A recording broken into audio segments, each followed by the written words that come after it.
El Parc de l'Agulla tindrà unes piscines a l'aire lliure i uns nous accessos per carretera.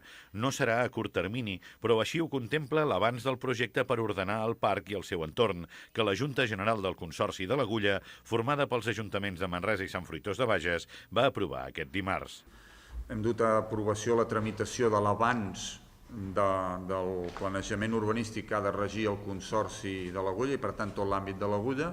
Posterior a aquest avanç que avui se li dona tràmit hi ha d'haver l'aprovació inicial, la provisional i la definitiva, per tant estem a l'inici, però evidentment el pas important és el que s'ha fet avui perquè això indica que s'ha començat aquest treball i el primer pas d'un treball sempre és el que has de fer mes per mes, no? Perquè els altres són conseqüència d'aquest primer pas. El mateix document xifra en 12,5 milions d'euros el cost d'assolir els objectius del pla. D'aquests, 1,5 milions seria pel manteniment dels nous espais i seria finançat pel mateix Consorci. Un altre 1,5 milions els destinaria Sant Fruitós a la construcció de la nova ronda exterior que uniria el municipi amb Pineda i permetria alliberar de trànsit l'entorn del parc.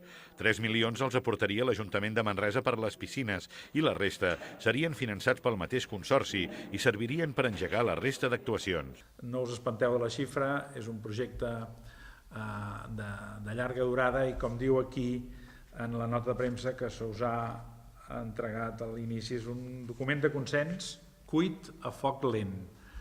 Ha estat cuit a foc lent el document.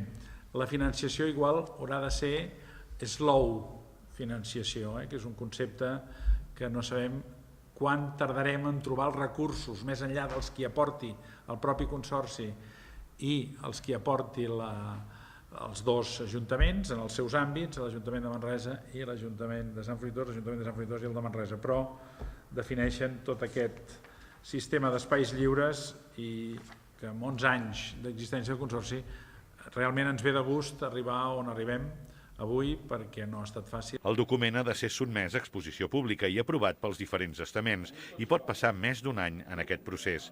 Fa una proposta d'ordenació tant pel que fa a la mobilitat com pels espais públics de l'Agulla i el seu entorn. Paral·lelament, entre d'altres actuacions, fixa l'estructura de mobilitat interna de vianants, bicicletes i vehicles, preveu nous aparcaments i fins i tot allibera un espai de sòl perquè en un futur s'hi pugui establir una parada dels ferrocarrils. La primera actuació, però, serà instal·lar una parada de bus al parc, cosa que es farà de cara a l'any que ve.